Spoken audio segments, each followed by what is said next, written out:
منا کی وادی کے اندر کائنات کا ایک انوکھا باب رقم ہوتا ہے. یہ بھی امتحان ہے حضرت ابراہیم خلیل اللہ کا. اس خاندان نے قدم قدم پہ امتحان دیے. پہلے اولاد نہیں ہے، یہ صدمہ سہا. پھر اولاد ہوئی تو کہا وادی غیر ذی زرع میں چھوڑا. اللہ کا حکم مانا اور وہیں اپنی اولاد کو اور اپنی زوجہ کو چھوڑ چلے آئے. فلسطین میں آ کے آباد ہو گئے. فلما بلغ ماہ السعی، قرآن بتاتا جب وہ چلنے کے قابل ہوئے. ایک روایت میں 7 سال 8 سال یا 9 سال عمر، بعض نے بلغہ سے بلوغت کی عمر مراد لی ہے. اب حکم ہوتا ہے جاؤ ملاؤ. لیکن یار میں جدہ گیا تو وہاں ایک دوست کے ہاں ٹھہرا، تو اس گھر کے اندر کھلونوں کی بوریاں تھیں. تو میں نے اس کو کہا کہ آپ یہ کوئی کاروبار کرتے ہیں؟ تو اس کا دوست بھی تھا ساتھ، تو وہ مسکرا کے کہنے لگا کہ یہ کاروبار نہیں کرتا، بڑی دیر کے بعد اللہ نے اس کو بیٹا دیا ہے. تو اب یہ پاکستان جا رہا ہے، تو جب بھی بازار جاتا ہے 10-20 کھلونے خرید لاتا ہے. تو یہ کتنی بوریاں کھلونوں کی بھر گئی ہیں، تو یہ بک کروائے گا، ایسے تو نہیں اتنے جا سکتے. تو یار اتنے عرصے کے بعد بیٹا ہوا اور باپ ملنے جا رہا ہے، تو اس نے کھلونے جمع کیے. لیکن یہ کیسا باپ ہے جس کو حکم ہوتا ہے اتنے طویل عرصے کے بعد بیٹے کو ملنے جا رہے ہو، ایک چھری لے لو، ایک رسی لے لو. یار ان کے نام باقی ہیں تو یوں ہی باقی نہیں ہیں. امتحان کتنے بڑے تھے. کہا جاؤ، لیکن ہاتھ میں رسی لے جاؤ، ہاتھ میں چھری لے جاؤ. حضرت خلیل اللہ پہنچتے ہیں، اپنی زوجہ سے ملے اور کہا بیٹے کو تیار کر دو، دوست کی دعوت پہ جانا ہے. مانگ سجا دی جاتی ہے، بیٹے کو نئے کپڑے پہنا دیے جاتے ہیں. اللہ اکبر. بیٹے کو لے کر نکلے. یار بیٹا ان فوان شباب میں ہو، چڑھتی جوانی ہو، تو باپ دیکھ کر کے کتنا خوش ہوتا ہے. اور پھر اس کا بیٹا بھی اکلوتا ہو، اور بیٹا بھی بڑھاپے کا سہارا ہو، عصائے پیری ہو، رب سے مانگ مانگ کے لیا ہو. اور پھر بیٹا بھی وہ جس کی پیشانی میں محمد کا نور چمک رہا ہے. ایسا بیٹا تو چہرے کی بلائیں لینے کو جی چاہتا ہے. لیکن حضرت خلیل اللہ اللہ کے حکم پہ اس بیٹے کو ذبح کرنے کے لیے ہاتھ میں چھری اور رسی دبائے منا کی وادی کی طرف بڑھ رہے ہیں. شیطان نے سمجھا کہ اس سے نازک مرحلہ اس خاندان پہ نہیں آ سکتا. حضرت حاجرہ کے پاس پہنچا. پتہ ہے شہزادے کدھر گئے ہیں؟ کہا ان کے باپ لے گئے ہیں دوست سے ملاقات کروانے کے لیے. کہا نہیں، وہ ان کو ذبح کرنا چاہتے ہیں. کہا سوچ کے بات کر، وہ باپ ہے ذبح کرے گا؟ کبھی باپ بھی بیٹے کو ذبح کرتا ہے اور بے قصور ذبح کرے گا؟ میں جانتی ہوں کتنی آہ سحرگاہی کا نتیجہ ہے وہ بیٹا. اللہ سے کتنی رو رو کے دعائیں مانگی اور وہ فرزند ملا. کہا وہ اللہ کا حکم سمجھتے ہیں. تو حضرت حاجرہ نے کہا ظالم تو کہیں شیطان تو نہیں؟ اگر رب کا حکم ہے، میری گود میں ایک اسماعیل ہے، کاش 1000 اسماعیل ہوتا، راہ خدا میں قربان کر دیتی. اسماعیل علیہ السلام کے پاس شیطان پہنچ رہا. اسماعیل پتہ ہے تیرے باپ تمہیں کدھر لے جا رہے ہیں؟ کہا کہ کدھر؟ کہا کہ وہ ذبح کرنے لے جا رہے ہیں. کہا تم سوچ کے بات کرو. ان کی آنکھوں کی چمک نہیں دیکھی؟ میری طرف دیکھتے ہیں تو لگتا ہے کہ ان کی آنکھوں سے شہد ٹپکتا ہے، اور وہ مجھے ذبح کر دیں گے. کہا اللہ کا حکم سمجھتے ہیں. کہا اچھا.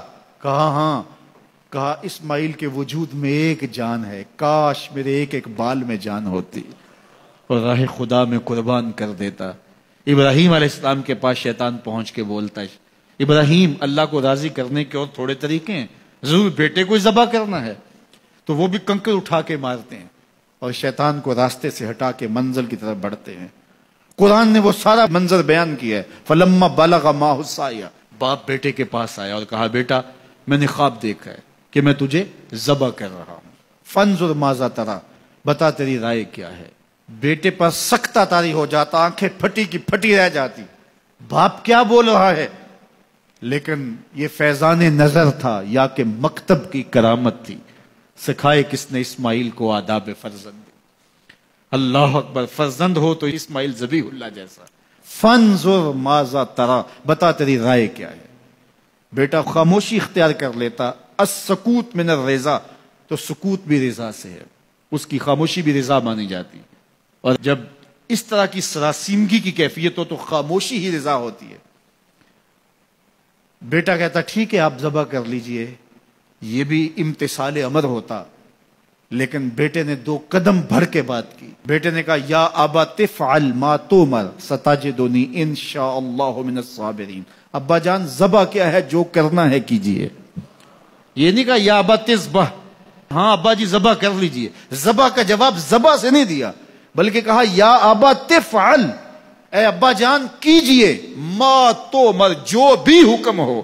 ذبح کیا، جو بھی کرنا ہے کیجئے. رہی بات میری، یہ کام آسان تو نہیں، لیکن میرے اللہ نے چاہا تو صبر کر کے دکھاؤں گا. منا کی وادی ہے، باپ اور بیٹے دونوں نے طے کر لیا. باپ ذبح کرنے پہ راضی ہے، بیٹا ذبح ہونے پہ راضی ہے. یار اسلام من مانی کا نام نہیں ہے، اپنے خواہشات کو پورا کرنے کا نام اسلام نہیں ہے، اپنے آپ کو مالک کے سپرد کر دینے کا نام ایمان ہے. اس کا نام اسلام ہے. یہاں دیکھیے فلما اسلما، جب دونوں نے طے کر لیا، دونوں راضی ہو گئے. باپ ذبح کرنے پہ راضی ہو گیا، بیٹا ذبح ہونے پہ راضی ہو گیا. وَتَلَّهُ لِلْجَبِينِ، اور باپ نے بیٹے کو پیشانی کے بل لٹایا. قرآن نے وہ سارا منظر بیان کیا ہے. اس پر مفسرین کے 2 قول ہیں. ایک یہ کہ الٹا لٹایا تاکہ کفا سے ذبح کروں، گردن کے پچھلے حصے پر چھری رکھ کے ذبح کروں گا، منمونا چہرہ میری آنکھوں کے سامنے نہ ہو اور میرے دل کے اندر کوئی جذبہ رحم نہ جاگے جس سے اللہ کے حکم کی تعمیل میں دیر ہو جائے. اور دوسرا معنی یہ کیا کہ آپ جانور قربانی کے لیے جو ذبح کرتے ہیں تو اس کی گردن کو بل دے کے اس کی پیشانی کو زمین پہ لگا دیتے ہیں تاکہ یہ رگیں تن جائیں اور ذبح کرنے میں آسانی ہو. حضرت اسماعیل کی معصوم گردن کو بل دے کر کے ان کی پیشانی پتھر کے ساتھ جوڑی گئی. وَتَلَّهُ لِلْجَبِينِ، پیشانی کے بل یوں لٹایا گیا کہ گردن کھل جائے اور بیٹے کو ذبح کرنا آسان ہو.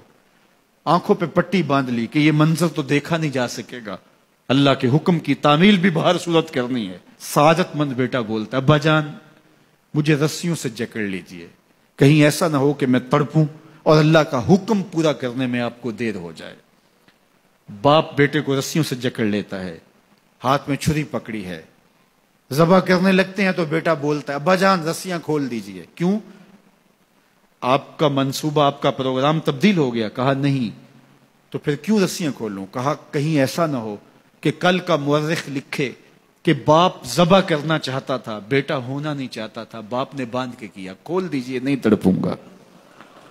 رسیاں کھل جاتی ہیں. بیٹا پیشانی کے بل لٹایا ہوا ہے، ہاتھ میں چھری پکڑی ہے، منا کی وادی ہے، کارکنان قضاء و قدر کی چیخیں نکل رہی ہیں، حوریں تھرا رہی ہیں، زمانہ کانپ رہا ہے، منا کی وادیوں پر تھر تھراہٹ ہے. مالک قیامت آنے والی ہے.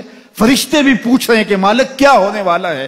کہا تم کہتے تھے انسان کو پیدا کر رہا ہے، سجدے تو ہم کریں گے، ذرا میرے بندے کی ادا تو دیکھو، ذرا میرے بندے کا انداز محبت تو دیکھو، میری فرما برداری، انقیاد امر اور اطاعت اور امتثال امر کی مثال تو دیکھو، ذرا دیکھو میرا بندہ میرے حکم کی تعمیل کیسے کر رہا ہے. اللہ اکبر.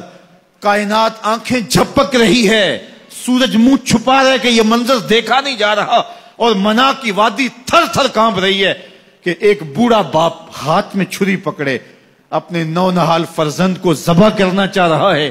عجیب منظر ہے کائنات کے اندر. حضرت ابراہیم آگے بڑھے، بیٹے کی گردن پہ چھری رکھی اور پوری قوت کے ساتھ چھری کو جنبش دی. اللہ اکبر. لیکن ایک بال بھی نہیں کٹا. پاس پڑے پتھر پر چھری کو مارا. لما تقطع یا سکین، چھری کاٹتی کیوں نہیں؟ تو چھری نے آواز دیا الخلیل یامرنی والجلیل ینہانی، خلیل مجھے کاٹنے کا کہتا ہے، رب جلیل کہتا ہے خبردار ایک بال بھی کاٹا. کہا چھری تیرا کام تو کاٹنا ہوتا ہے. کہا حضرت آگ کا کام بھی تو جلانا تھا، جس نے آگ کو جلانے سے روکا تھا آج اس نے مجھے کاٹنے سے روک دیا. اس کا یہ مفہوم بھی نکالا جا سکتا تھا کہ میں نے تو چھری چلا دی، اب چھری نے کچھ نہیں کیا تو میرا کیا قصور. اللہ اکبر. دوبارہ چھری تیز کی اور حلق پر چھری کی نوک رکھی اور اپنا سارا وزن ڈال دیا. گردن کٹ گئی، خون بہنے لگا اور دل میں تھا کہ اتنا بڑا کام جو میں نے کر لیا. لیکن جب پٹی کھولی تو دیکھا منظر بدلا ہوا ہے. جس کو بیٹا سمجھ کے ذبح کیا وہ بیٹا نہیں تھا، دمبا تھا. اور جبریل امین پاس کھڑے ہیں اور اسماعیل مسکرا رہے ہیں. بے ساختہ زبان سے نکلا اللہ اکبر. تو حضرت اسماعیل بولے لا الہ الا اللہ واللہ اکبر. جبریل بولے اللہ اکبر وللہ الحمد۔ اب یقین تھا کہ یہ سارا اہتمام ادھر سے، جبریل کا آنا اور دمبا پڑا ہے اور ذبح پڑا ہے اور جبریل امین موجود ہیں تو یہ یہی لے کر آئے ہوں گے، اور بیٹا مسکرا رہا ہے۔ یہ سارا منظر، یہ قرینہ حالیہ بتا رہا تھا کہ یہ سارا الوہی اہتمام ہے، رب نے قربانی قبول کر لی۔ لیکن صرف اتنا ہی نہیں ہوا کہ یہ قرینہ حالیہ آپ کو یقین دلاتا، بلکہ منا کی وادی چمکنے لگی اور وہی کے اجالوں سے پوری وادی روشن ہو گئی، اور آواز آنے لگی وَنَادَيْنَاهُ يَا إِبْرَاهِيمُ قَدْ صَدَّقْتَ الرُّؤْيَا إِنَّا كَذَلِكَ نَجْزِي الْمُحْسِنِينَ۔ یہ منظر دیکھا تو ابراہیم ابھی کوئی سوال کرتے، کسی سے پوچھتے کہ یہ کیا ہوا، اتنے میں وہی نازل ہوئی، اے ابراہیم تو نے واقعی خواب پورا کر دکھایا، انا کذالک نجزی المحسنین، ہم اپنے بندوں کو یوں ہی صلہ دیا کرتے۔ تیرے بیٹے کو ذبح نہیں کروانا تھا تیرے ہاتھوں سے، ہم نے تیرا امتحان لینا تھا، بس ابراہیم تیرا امتحان پورا ہو گیا، ہم نے تیری سنت کو اب قیامت تک کے لیے باقی رکھا، قیامت تک کے لیے باقی رکھا۔ اور پھر خود میرا رب کہتا ہے سلام علی ابراہیم، ابراہیم تیرے اوپر سلام ہو۔ اللہ اکبر۔ منا کی وادی کے اندر حج کے موقع پر 40 لاکھ حجاج ہیں، تو کچھ شیوخ عرب کے اور باقی عمرا مخیر سعادت مند لوگ 100 قربانیاں بھی پیش کرتے ہیں، تو کروڑوں قربانیاں منا کی وادی میں ذبح ہو رہی ہوتی ہیں اور حدود حرم میں، اور بے ساختہ زبان پہ نکلتا ہے سلام علی ابراہیم۔ ہر سال یہ شور و غوغا ہوتا ہے کہ اس مرتبہ قربانی بہت مہنگی ہے، شاید زیادہ لوگ قربانی نہیں کر پائیں گے، لیکن جو ہی موسم قربانی کا آتا ہے گلیوں اور بازاروں کے اندر جانور گھوم رہے ہوتے ہیں اور ان کو دیکھ کے بے ساختہ زبان پہ آتا ہے سلام علی ابراہیم، ابراہیم تیرے اوپر سلام۔ تو یہ کتنا بڑا امتحان تھا، کتنی بڑی آزمائش تھی، لیکن اس آزمائش سے سرخرو نکلے، نمبر بھی پورے 100 حاصل کیے، کامیاب اور بامراد اور کامگار ہوئے۔ آج ہمیں اس سنت کو باقی رکھ کر کے ہمیں وہ یاد تازہ کی جا رہی ہے کہ میرے ایسے بندے کہ جو میرے حکم پہ اپنی سب سے عزیز چیز بھی قربان کرنے سے گریز نہیں کیا کرتے۔ ہمارے ایک بزرگ فرمایا کرتے تھے کہ ہر بندے کا ایک اسماعیل ہوتا ہے، جب تک وہ اپنے اسماعیل کی گردن پہ چھری نہیں رکھتا رب کا قرب نصیب نہیں ہوتا۔ تو جو تمہاری محبوب چیز ہے اس کو راہ خدا میں جب تک قربان کرنے کا جذبہ نہیں پاؤ گے، تب تک تمہیں وہ منزل نصیب سعادت کی نہیں ہوگی۔